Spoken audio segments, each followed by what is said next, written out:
Chapter 9. Polly and Friday ride into town. Back at the cottage, Polly was telling Friday O'Leary all about the danger Jake was in. Friday listened carefully, saying things like, and yes, I see. Finally, Polly finished her story and looked anxiously at her new friend. He was lost in thought, twirling an imaginary moustache which he thought made him look like a detective. Polly felt sure he was working on a brilliant plan. "Tell me, Polly," he said at last, "do you fancy a game of tennis?" "Tennis?" said Polly. "What about Jake?" Surprised exclamation. "I'd forgotten all about that," said Friday. "There's no time to lose." With that, he disappeared into the cottage and slammed the front door shut. 5 minutes later, the door was flung open again, and there stood Friday dressed as a tennis player. "Here," he said, handing Polly a racket. "You can serve first because you're the guest." "But Mr. O'Leary," said Polly as patiently as possible, "we've got to save that big dog Jake like I told you millions of times just now." "Oh yeah," said Friday. "Sorry, let's go."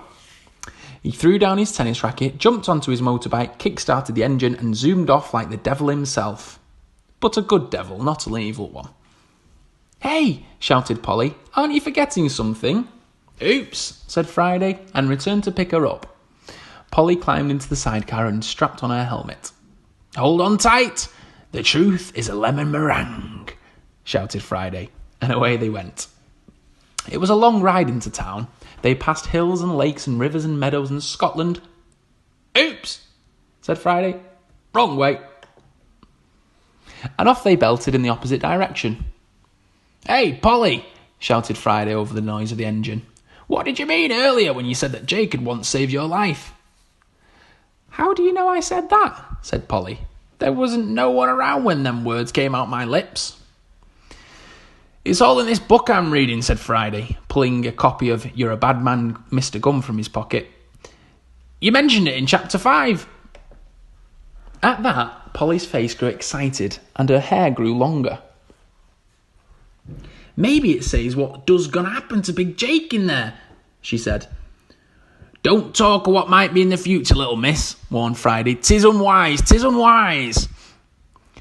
"Oh, please, let's look in that book," said Polly, and she sounded so upset that Friday stopped the motorbike at once. "Okay," he said, opening the book to the same page that you are reading right now. "But 'tis unwise, 'tis unwise." No sooner had he said 'tis unwise that Polly read those very words on the page. As Polly read about herself reading about herself, the strangest feeling came over her. It felt like diving into a swimming pool full of rice in complete darkness, only the swimming pool was inside a mirror and the whole thing was a dream in someone's head. Well, it felt a bit like that. It's hard to describe. With shaking hands, Friday turned to the last chapter, only to find that the pages were completely blank. "The future hasn't been written yet," said Friday, starting up the bike again. "'Tis not for us to know." "'Twas unwise," said Polly.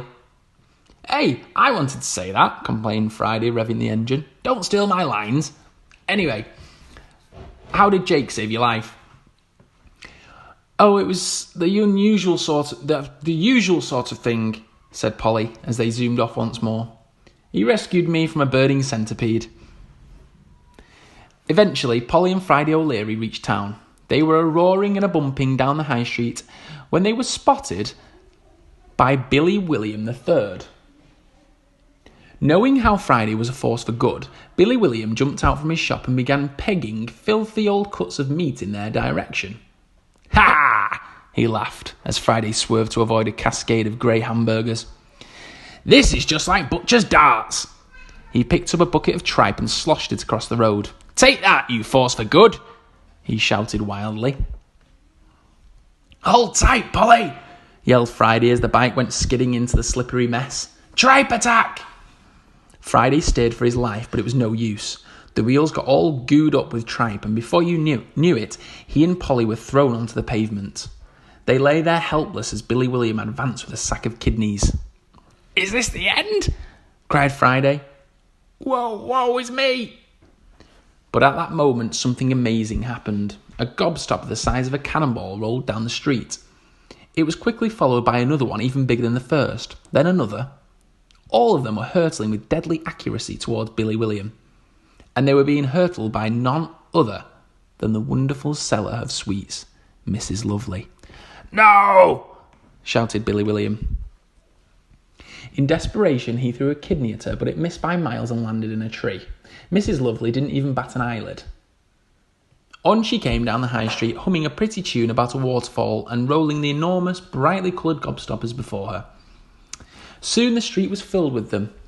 Billy William hopped and dodged and swore like a footballer, but there were too many, and down he went.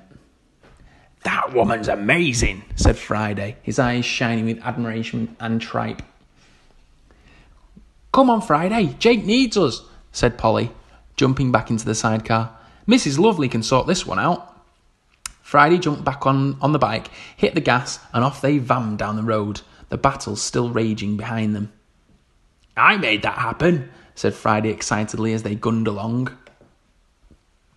"I imagined it so that Mrs. Lovely would appear at just the right moment and save us." Actually, he had done nothing of the sort, but he wanted to keep Polly's morale up after those terrible scenes. Also, there was a tiny boastful streak in him which he couldn't help, good as he was the rest of the time. The two of them rode on in silence, and soon they came to the high white fence that surrounded Mr. Gum's garden.